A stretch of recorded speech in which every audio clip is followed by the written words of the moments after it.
மேடை என்று சொல்லுகின்ற பொழுது நாம் இன்னும் விக்கிரகத்தை குறித்தே நாம் எண்ணிக்கொண்டு இருக்கிறோம். ஆனால் நமக்குள்ளே பலவிதமான மேடைகள் காணப்படலாம்.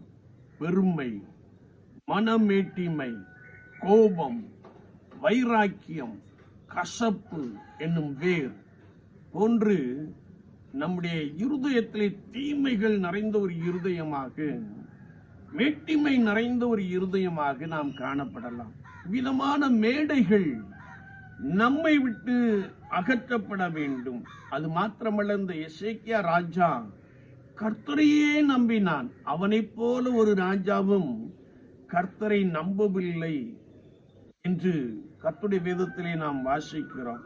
அது மாத்திரமல்ல, அவன் கற்பனைகளை கை கொண்டு நடந்தபடியினாலே கர்த்தர் அவனோடு கூட இருந்தார். அவன் சென்ற இடமெல்லாம் அவனுக்கு அனுகூலமாயிற்று.